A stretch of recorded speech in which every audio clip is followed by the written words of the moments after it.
que no oye, pero Dios jamás guarda silencio. Solo que no se levantó otro profeta, no se escribió otro libro hasta Mateo, 400 años después. Es interesante también saber que Malaquías termina su mensaje hablando de la promesa de un mensajero que llegaría. Y Mateo, 400 años después, empieza su libro hablando de la llegada de ese mensajero que Malaquías había profetizado. Así hay una armonía maravillosa entre Malaquías y Mateo. Bueno, queridos, miren de vuelta al texto bíblico.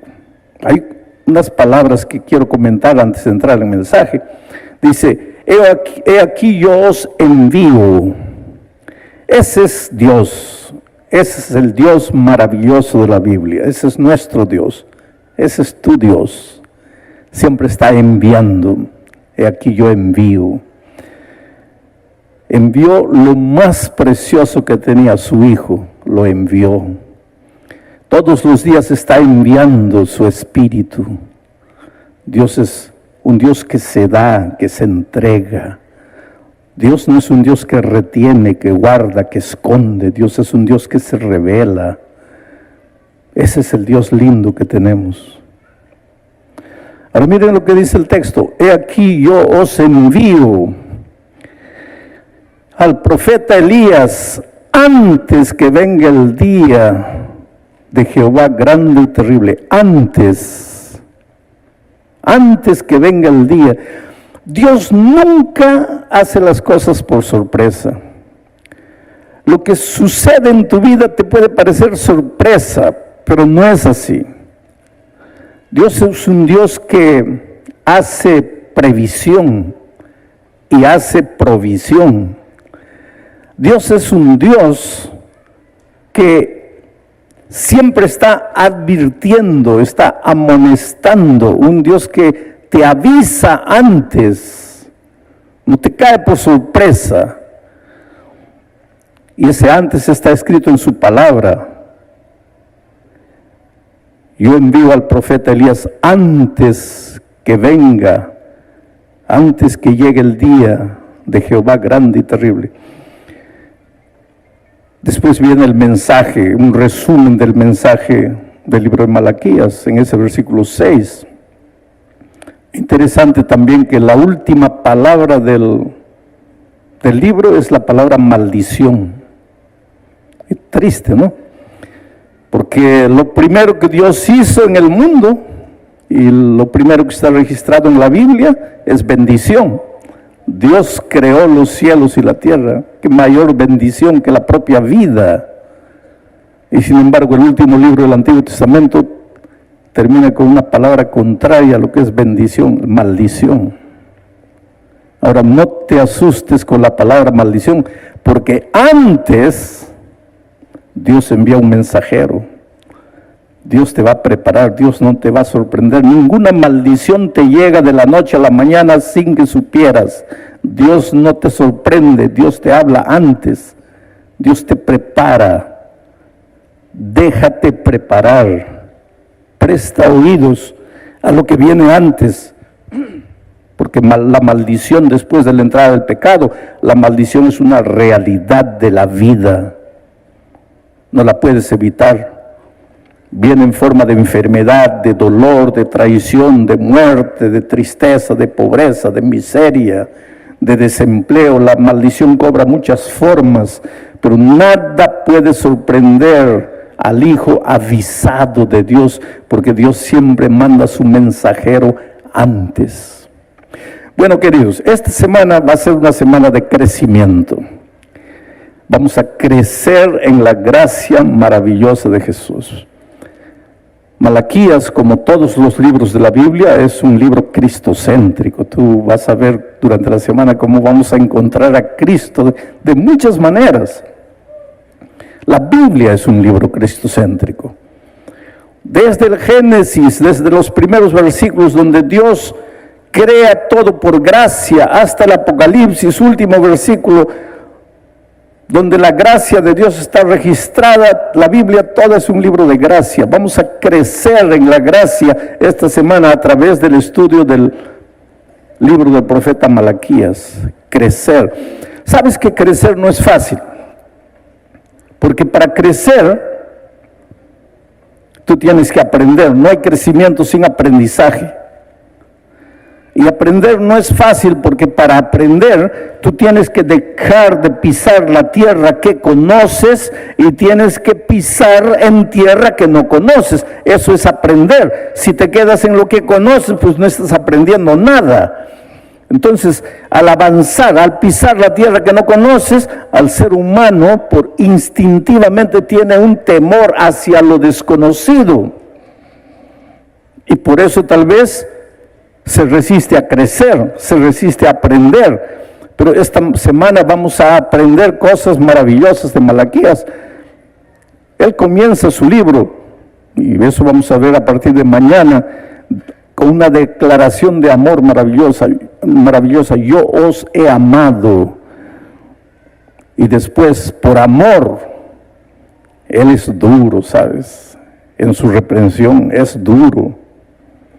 Y gracias a Dios que yo no voy a predicar los sermones que yo preparé ahí pensando, a ver, ¿qué voy a predicar de mayordomía? Gracias a Dios que voy a predicar las palabras de Malaquías. Entonces, si durante esta semana te quedas bravo, no te quedes bravo conmigo, quédate con Malaquías. Él es el culpable.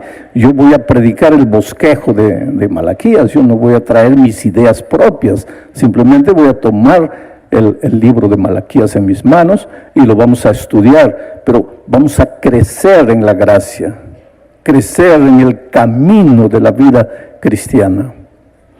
Bueno, vamos entonces a entrar en esta parte que yo quiero analizar. Dios dice, voy a mandar mi mensajero. Malaquías no escribió directamente para nosotros, aunque todos los principios y los consejos que él nos presenta nos sirven hoy. Pero Malaquías, cuando escribió, estaba escribiendo para el pueblo de Israel en el tiempo de él. Y el pueblo de Israel acababa de regresar del exilio. Ustedes saben que por causa de su desobediencia, pues el pueblo tuvo que ir cautivo a Babilonia. Regresó en 3 tiempos, en 3 grupos.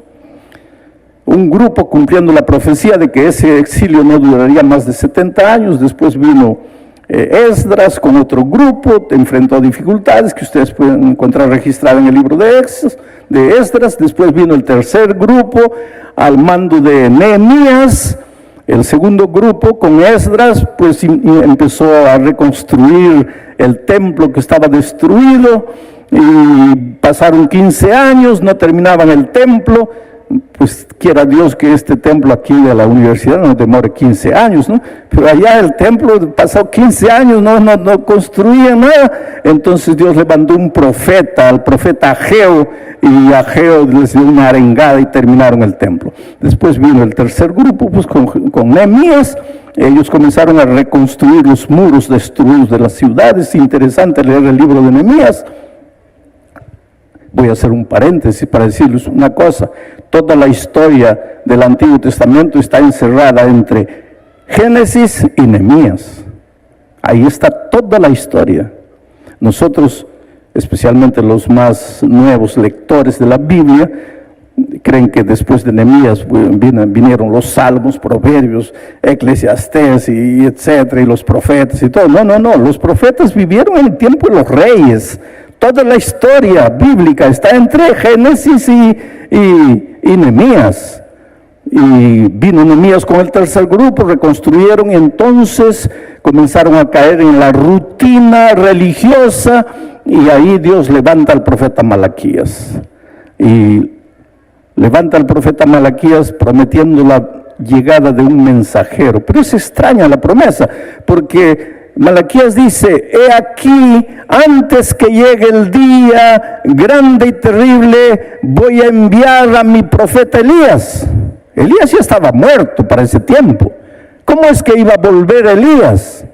Algunos judíos pensaban que Elías iba a resucitar. Otros judíos pensaban que Elías se iba a reencarnar. En fin, cada uno tenía su idea, pero la profecía decía, antes que llegue el día grande y terrible, llegará el profeta Elías. Ahora, el día grande y terrible para Israel era la primera venida del Mesías.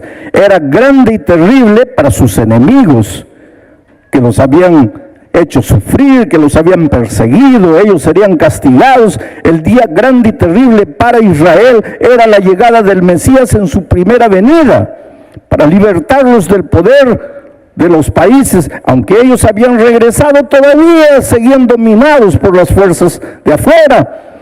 Entonces, para ellos en ese tiempo, el día grande y terrible era la primera venida de Cristo. Pero el día grande y terrible para nosotros hoy, porque Apocalipsis vuelve a hablar de ese día grande y terrible, le llama el día de la ira de Dios. Para nosotros el día grande y terrible ya no es la primera venida del Mesías, porque Cristo ya vino. Para nosotros el día grande y terrible es la segunda venida de Cristo. Antes de la primera venida de Cristo, Dios quiere preparar a su pueblo con el mensaje de Malaquías. Les promete que va a enviar un mensajero. Hoy día, antes de la segunda venida de Cristo, Dios quiere preparar a su pueblo.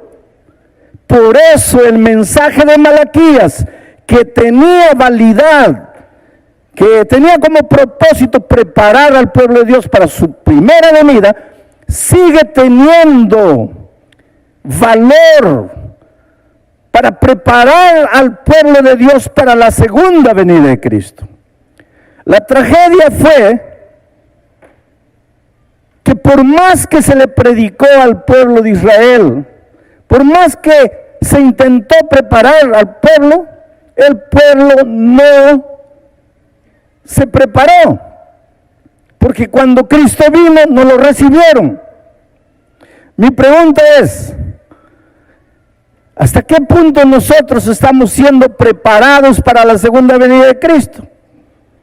¿Será que cuando Cristo venga nosotros caeremos también en el problema de Israel, que cuando vino no lo reconocieron? ¿Será que nosotros no nos estamos preparando de la debida manera para encontrar al Señor, ya no como aquel que vino a morir en la cruz, sino que ahora aquel que viene a reinar soberanamente por la eternidad? Estamos preparados. Ese es el mensaje de Malaquías. Bueno, quiero darles algunos detalles. Malaquías promete la venida de Elías, y vuelvo a repetir, los judíos en sus días pensaban que Elías iba a resucitar, pero miren lo que dice. ¿Dónde está la pantalla? No sé si están colocando el versículo ahí. Miren lo que dice, lo que está registrado en el libro de Lucas capítulo 9. Voy a leer aquí. Dice así: aconteció que mientras Jesús oraba aparte, estaban con él los discípulos, y les preguntó diciendo: ¿quién dice la gente que soy yo? Ellos respondieron: unos dicen que eres Juan el Bautista, otros dicen que eres Elías, y otros que algún profeta de los antiguos ha resucitado. Entonces, esa era la convicción de los judíos en los tiempos de Cristo. ¿Y dónde basaban esa idea de que Elías resucitaría? Pues en la profecía de Malaquías, porque Malaquías decía que antes que llegue el día grande y terrible, antes que llegue el Mesías para libertarlos, él enviaría al profeta Elías, y ellos esperaban al profeta Elías, y el profeta Elías no llegaba. Pero Malaquías no se refería a que Elías iba a regresar. Malaquías estaba hablando de otro profeta que se levantaría con el mismo poder y el mismo espíritu de Elías. Y ese otro profeta era Juan el Bautista, que en las palabras del ángel que le reveló a Zacarías, el papá de Juan, el nacimiento de su hijo. Y en las palabras del propio Jesucristo, era Juan que se levantaría en el mismo poder y en el espíritu de Elías. ¿Y para qué llegó Juan? Juan llegó con una sola misión: preparar el terreno para la llegada del Señor Jesucristo. Preparar el terreno no era preparar la tierra, era preparar los corazones. La primera venida del Señor Jesucristo no tendría mucho sentido para el pueblo de Dios si el corazón del pueblo de Dios no estuviese preparado. Por eso Juan tendría que levantarse. Ahora, de acuerdo con Apocalipsis 14, 6 y 7, Dios en nuestros días levantará ya no un mensajero, sino un grupo de mensajeros con el mismo espíritu y el poder de Elías, con el mismo mensaje de Juan el Bautista, con el mismo mensaje de Malaquías.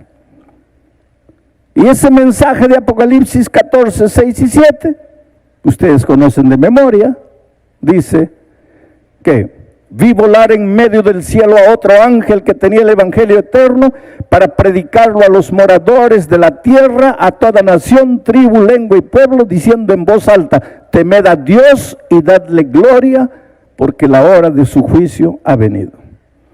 Si tú comparas este mensaje con las palabras de Jesucristo refiriéndose a Juan Bautista, si tú comparas este texto con las palabras del ángel hablando a Zacarías respecto al nacimiento de Juan el Bautista y al mensaje que él predicaría, y si tú comparas estas palabras con el mensaje de Malaquías, vas a ver que es el mismo mensaje presentado de diferentes maneras. El mismo mensaje. Ese mensaje vamos a desarrollar durante esta semana. Pero en el último versículo, en el capítulo 6, en el versículo 6 del capítulo 4 de Malaquías, encontramos un pequeño resumen, solo para que tú tengas idea. Y voy a leerlo y me voy a detener ahí. Dice así, Malaquías 4:6: cuando ese mensajero llegue, cuando ese mensaje sea predicado, él hará volver el corazón de los padres hacia los hijos, y el corazón de los hijos hacia los padres.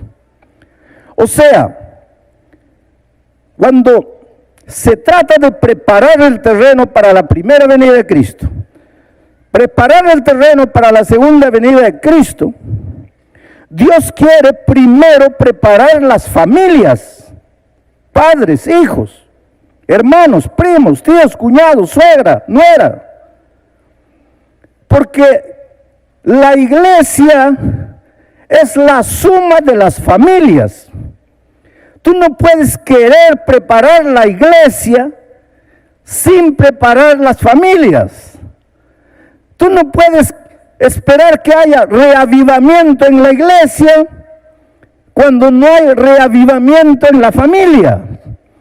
Tú no puedes querer que la iglesia sea una iglesia unida cuando la familia no es una familia unida.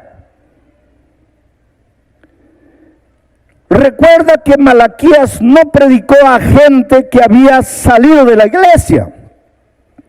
Malaquías predicó para gente que estaba todos los sábados reunidos en la iglesia. Malaquías predicó para gente que todos los días iba al templo llevando el corderito. Malaquías predicó para un pueblo que esperaba ansiosamente la llegada del Mesías, la primera venida de Cristo. Ese pueblo levantaba las manos y cantaba y lloraba y se emocionaba predicando de la llegada del Mesías. Hoy día nosotros tenemos una iglesia, y esta semana voy a predicar, no voy a hacer evangelismo, voy a predicar para la iglesia, una iglesia que está todos los sábados en la iglesia, una iglesia que levanta las manos y canta su esperanza de la bienaventurada venida de Cristo. Una iglesia que muchas veces levanta la mano y llora emocionado cantando y diciendo: Dios te amo.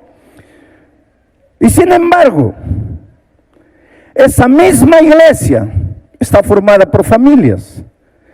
Y estas familias aquí, los padres estaban contra los hijos contra los padres, el hermano contra el hermano, la hermana contra el hermano, el primo contra el primo, el suegro contra la nuera. Y ese es el problema de la iglesia aquí. Reavivamiento no es venir aquí, emocionarme cantando, levantando las manos. Reavivamiento es arreglar mi vida aquí.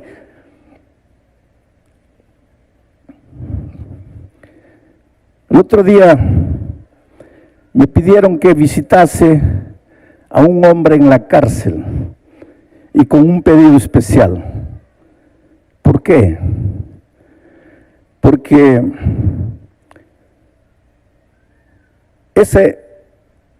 que yo visitase a un hombre en el hospital.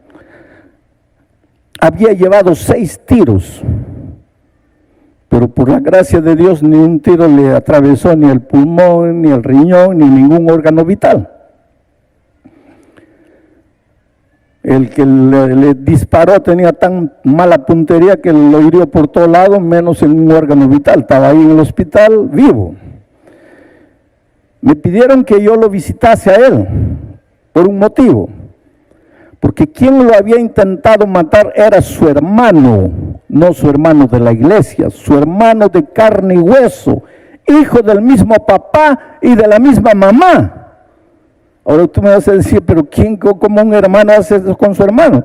Pues la historia es interesante, porque el papá les dejó un terreno, y mientras el otro se fue a otro país, el otro se comió 30 centímetros del terreno, levantó un muro y se comió 30 centímetros.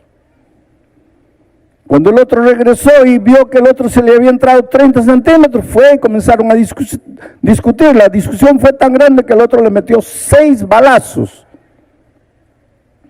Ahora, querían que yo visitara al enfermo. Yo no visité, pero querían que visitara al enfermo. ¿Para qué? Al herido. ¿Para qué? Para pedirle que por favor retirase la denuncia que le habían hecho al hermano, porque si él retirase el registro, entonces el hermano saldría de la prisión. Pero si no retirase, el otro quedaría preso, porque intentó matarlo. Ahora, cuando me contaron la historia, yo no podía creer. ¿Cómo puedes creer que un hermano dispara contra su hermano por 30 centímetros de miserable tierra? Pero lo que tú no sabes es que ese hermano que está en la prisión canta en un grupo musical y los sábados está en la iglesia cantando de la segunda venida de Cristo, y levanta las manos y las lágrimas corren y la iglesia toda se emociona. Y está matando al hermano por 30 centímetros de miserable tierra. Dios mío. Esta es la iglesia que se está preparando para la venida de Cristo. Ese era el problema de Israel en los tiempos de Malaquías. Ese es el problema del pueblo hoy. Y el libro de Malaquías tiene como objetivo llamarte, llamarte y llamarte. ¿Para qué? Antes que llegue el día grande y terrible, antes que llegue el día del juicio. Y Apocalipsis 14 levanta su mensajero. ¿Para qué? Para proclamar este mismo mensaje. El tiempo del juicio ha llegado. Ya no es tiempo de vivir el formalismo de la vida cristiana, es tiempo de despertar, es tiempo de darle valor a lo que realmente vale. Y la tierra no es lo que vale, el carro no es lo que vale, las cosas no son las que valen. Cuando Cristo venga, todo eso va a acabar, todo eso se va a quemar, todo eso va a quedar aquí.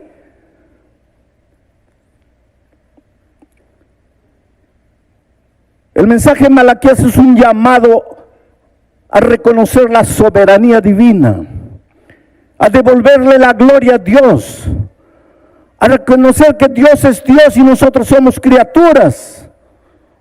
El pueblo no entiende. Una vez y otra pregunta, ¿pero qué? ¿Pero cómo? ¿Por qué nos dices eso? ¿Por qué nos acusas? Y yo pregunto, ¿y el pueblo de Dios hoy reconoce que Dios es Dios único, eterno, soberano? Cuando tú vienes a adorar a Dios, o vienes de alguna manera a satisfacerte a ti. El sermón me gustó, el sermón no me gustó. La música me gustó, la música no me gustó. El culto aquí es muy aburrido, me voy a otra iglesia donde el culto me haga sentir bien. ¿Cuál es el centro de tu adoración? ¿Es el Dios eterno, soberano? ¿O son tus gustos? ¿Son tus preferencias? ¿Es lo que tú quieres? ¿Es lo que te hace sentir bien? Pues el libro de Malaquías llama al pueblo a reconocer a Dios como el único Dios soberano. El libro de Apocalipsis, cuando Dios levanta a sus mensajeros para este día, el llamado es: temed a Dios y dadle gloria. Oh, querido, lo que tú no entiendes y no sabes tal vez es que cuando tú le devuelves la gloria a Dios, el único que gana eres tú. Yo no debería decirte esto porque tal vez tú comiences a querer devolverle la gloria a Dios porque vas a ganar alguna cosa. Pero la verdad es esa: cuando tú le devuelves la gloria a Dios, el único que gana eres tú. Porque te sientes protegido, te sientes amado. Delante de las dificultades de la vida no estás solo, tienes un Dios soberano, eterno, todopoderoso. Que venga la crisis, que venga el desempleo, que venga el cáncer, que venga la enfermedad, que venga lo que venga, tu Dios es tu Dios eterno, soberano. No quieres que las cosas salgan como tú quieres. Tú le entregas a Dios tu vida y dices: Señor, que las cosas salgan como tú, mi Dios eterno y soberano, sabes que debes hacer. Dios no es tu marioneta para que realice tus caprichos. Dios es Dios y tú como criatura te sometes a Él y aprendes a depender de Él. Pero a la final, el único que gana eres tú.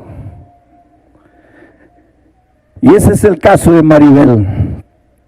Maribel era una joven profesora, bien empleada, que un día comenzó a sentirse mal, y comenzó a sentirse mal, y comenzó a sentirse mal. Interesante, los seres humanos cuando nos sentimos mal no corremos al médico inmediatamente, comenzamos ahí a postergar, a tomar agüita de manzanilla, de toronjil y esto y aquello. Cuando Dios ha colocado médicos en este mundo para resolver los problemas de la salud, no tengas miedo de correr al médico. Hasta que un día ella no pudo más, la llevaron al hospital, le dijeron: mira, no sabemos lo que tienes, le hicieron exámenes por aquí, por allá, no sabemos lo que tienes. Finalmente alguien le dijo: mira, ve a Lima. Y vino a Lima. Le hicieron otros exámenes hasta que un médico le dijo: mira, tengo una triste noticia para ti, estás con cáncer. Y estás con un cáncer terrible. Y no te doy muchas esperanzas, voy a ser realista contigo. Ella había nacido y crecido en la iglesia. Se arrodilló. Cualquiera se arrodillaría para decirle: Señor, por favor, cúrame, toda mi vida te he servido, toda mi vida he andado en tus caminos. Por favor, Señor, ahora manifiesta tu poder, cúrame del cáncer. Y yo creo que si oraras así no estarías equivocado, que el ser humano no quiere sanar. Pero ella se arrodilló, levantó las manos al cielo y dijo: Señor, tú eres mi Dios y yo soy tu hija. Me has cuidado toda la vida y ahora el cáncer se apoderó de mi cuerpo. Tú eres mi Dios. Tú sabes lo que haces. Yo solo te pido una cosa. Ayúdame a pasar por este torbellino confiando en ti y amándote cada vez más a ti. Si tú quieres curarme, tú puedes hacerlo. Pero yo no sé cuál es tu voluntad. Y yo no te voy a decir como criatura, a ti, mi Dios creador, no te voy a decir lo que tienes que hacer. Tú sabes lo que tienes que hacer conmigo. Yo solo te suplico, ayúdame, Señor. Ayúdame a pasar por este torbellino. Ayúdame a depositar cada día más mi confianza en ti. ¿Y saben lo que Dios hizo? Usó a los médicos. Y a través de los médicos le hicieron una cirugía. Y sin duda ninguna la mano poderosa de Dios estaba por tras de los médicos. Y ella fue restaurada del cáncer. ¿Cómo pagar la deuda? Dios fue maravilloso, le abrió las puertas. Alguien apareció, le trajo un poco de dinero, otra persona apareció, le trajo un poco de dinero. Muchas personas le trajeron un poco de dinero. Cuando ella pensaba que iba a salir del hospital llena de deudas, salió sin deber un centavo. Entonces volvió a arrodillarse y levantar los ojos al cielo y decir: Señor, toda mi vida he sido fiel a ti. Y en los últimos años, sin saber que he estado enferma, te he estado devolviendo fielmente un segundo diezmo. No era para comprar tus favores, era para reconocerte como mi Dios todo soberano. Y efectivamente en el momento del dolor, ella dio pruebas de que confiaba en Dios, porque su oración no fue para que la curase, sino para que la ayudase a pasar por el torbellino, confiando más en Dios. Pasó la tormenta, volvió a su tierra, volvió a su empleo. Y un día, la directora le dice: mira, tienes que trabajar en sábado. Hemos sido pacientes contigo, te has enfermado, has ido allá, ya estás restablecida, tienes que trabajar en sábado. Yo respeto tu religión, yo respeto todo, pero tienes que trabajar en sábado, ayúdame. Nosotros te ayudamos, ahora ayúdanos tú, tienes que trabajar en sábado. Ella le dijo: directora, pídame lo que usted quiera, que trabaje el domingo, que trabaje de noche. No me pida que trabaje el sábado, no es un asunto mío, no es un asunto de religión, es un asunto de Dios. Ese Dios que me curó, ese Dios me dice: hija, este día no es tuyo, es mío. Por favor, directora, pídame lo que quiera, pero no me pida eso. ¿Y saben lo que la directora le dijo? Mira, hija, yo sé lo que Dios hizo en tu vida. Y contra ese Dios yo no puedo luchar. Y si es por causa de ese Dios, tienes el sábado libre. Esas son las hijas de Dios. Esos son los hijos de Dios. Confiar.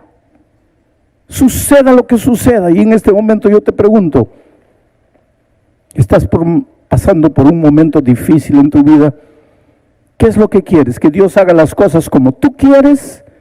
¿Como en tu perspectiva humana, en tu cabecita pequeña de ser humano, crees que es lo mejor? ¿O tú crees que quieres...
que Dios haga las cosas como Él en su soberanía sabe que debe hacer. Dios nunca se equivoca. Dios nunca falla.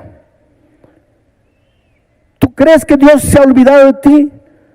¿Tú crees que Dios no sabe el drama que estás viviendo? La lucha que estás enfrentando, la crisis por la que estás pasando. Pero reconócelo como tu Dios, como el que dirige tu vida. No trates de dirigir a Dios. No trates de rezarle la cartilla a Dios, de decirle a Dios cómo tiene que hacer las cosas. No quieras enseñarle a Dios ser Dios. Confía en Él. Oh, pastor, no es fácil. Claro que no es fácil. Porque nosotros los seres humanos traemos en nosotros la naturaleza humana.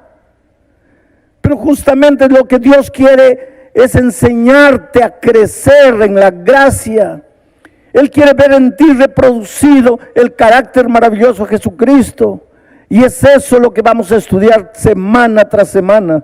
Esta mañana yo tengo la alegría de presentarles a esta muchacha valiente y victoriosa, Maribel, que ha venido desde lejos, solo para que ustedes la vean y para que digan, el pastor Bullón no está inventando una historia, esta es la historia real. Aquí está la muchacha. Maribel, que Dios te bendiga. Tu testimonio es un testimonio de fe. Vuelvo a repetir, tú podrías haberle pedido a Dios que te cure. Tú podrías haber querido decirle a Dios que haga las cosas como tú querías. Tú te sometiste a Dios y ganaste. Ganaste porque Dios te devolvió la salud, estás sana. Ganaste porque te dieron el sábado libre, estás libre. Y ganaste porque has crecido en gracia. ¿Qué quisieras decirle a la iglesia esta mañana? En primer lugar, le doy gracias a Dios porque Él permite que esté aquí en este lugar y decirle a cada uno de ustedes, solamente que crean y confíen en Dios. Y no solamente estar a su lado en los momentos buenos y felices, sino también en los momentos difíciles que nos toca pasar como hijos de Dios. Porque tenemos a un Dios vivo, a un Dios que nos escucha y que nunca nos va a dejar solos. Dios te bendiga, Maribel.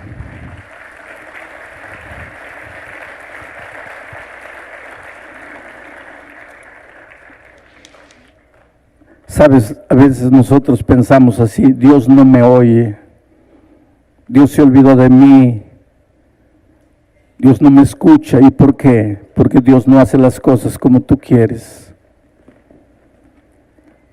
El otro día yo hablaba con una muchacha de 22 años. Me decía, pastor, míreme, pareciera que yo tengo 60 años y solo tengo 22 años. Mi vida está destruida, está acabada. Cuando yo tenía 3 años de edad, mis padres murieron en un accidente de tránsito. Me quedé sola en la vida. Usted dice que Dios me ama, pero yo a los 3 años me quedé sola en la vida. Usted dice que Dios tiene un plan para mi vida, pero yo a los 3 años me quedé sola en la vida. Mi abuela me recogió y me cuidó, pero cuando yo tenía 12 años, mi abuela murió. Usted dice que Dios me ama, y sin embargo mi abuela murió y ahora sí me quedé sola en la vida. Una noche, la vecina de mi abuela me recogió para cuidarme, no porque me amaba, sino porque quería quedarse con la casa de mi abuela. Y yo era una niña sola. Y fui a vivir con ella. Una noche, el esposo de ella entró a mi cuarto y me violó. Y usted dice que Dios me ama. Yo tuve que escaparme de la casa con 12 años. ¿A dónde podría ir una niña de 12 años a la calle?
calle, ¿a dónde podría ir? Me violaron una vez, me violaron otra vez, me violaron otra vez. Míreme, pastor, tengo 22 años. Yo soy una mujer que se prostituye en las calles. Y para eso tengo que beber, porque conscientemente nadie soportaría la vida que vivo. Para eso tengo que drogarme. Míreme, mi vida está acabada. Y yo le pregunto, ¿dónde estaba Dios? Ese Dios que me ama. ¿Dónde estaba cuando yo tenía 3 años y mis padres murieron? ¿Dónde estaba ese Dios cuando yo tenía 12 años y mi abuela murió? ¿Dónde estaba ese Dios que me ama cuando esa noche entró ese hombre malo y me violó? ¿Dónde estaba Dios cada vez que los hombres me violaban en la calle?